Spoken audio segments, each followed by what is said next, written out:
కనబడుతున్నాయి. అమ్మాయిక ద్వాదశ రాశుల వారందరూ కూడా పాటించడానికి వీలుగా ఉన్నటువంటి పరిహారం ఏదైనా తెలియజేస్తారా?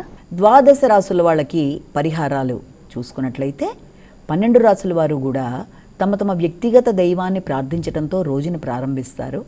అది బాగుంటుంది. ఓకే, దాంతోపాటుగా ఇంకా అవకాశం కానీ అనుకూలమైన పరిస్థితులు కానీ ఉన్నట్లయితే తప్పనిసరిగా ఈ రోజున సూర్యనారాయణ స్వామికి నమస్కారం పెట్టుకోవడం, అలాగే ప్రత్యక్షంగా కనిపించే భగవంతుడు కనుక సూర్యనారాయణ స్వామికి సంబంధించి ఆదిత్య హృదయం పారాయణ కానీ, ఆదిత్య హృదయం ఆల్రెడీ విన్నా కూడా మీకు మంచి ఫలితాలు వస్తాయి కాబట్టి అందరూ కూడా ఆదిత్య హృదయం చదవలేకపోతే కనీసం వినడం కూడా మంచి ఫలితాలు ఇస్తుంది.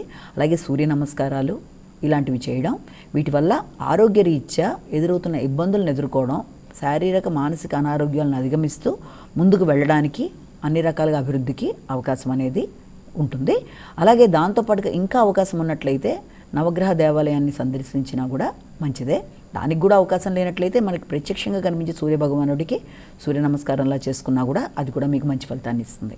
అలాగే ఇప్పుడు దాకా మనం చెప్పుకున్న రాశి ఫలితాలు కేవలం తమకే వర్తిస్తుందని అనుకోకుండా ఇది అందరికీ కలిపి చెప్తున్నది కనుక తమ తమ వ్యక్తిగత జాతకంతో కలిపి చూసుకుంటూ దీంట్లో ఎదురవుతున్న చిన్న చిన్న సమస్యల్ని ఇప్పుడు మనం చెప్పుకున్న చిన్నపాటి పరిహారాల ద్వారా చేసుకుంటూ ముందుకు వెళ్ళినట్లయితే చిన్నపాటి సమస్యల్ని అధిగమించడం సులువుగా ముందుకెళ్ళగలుగుతారు.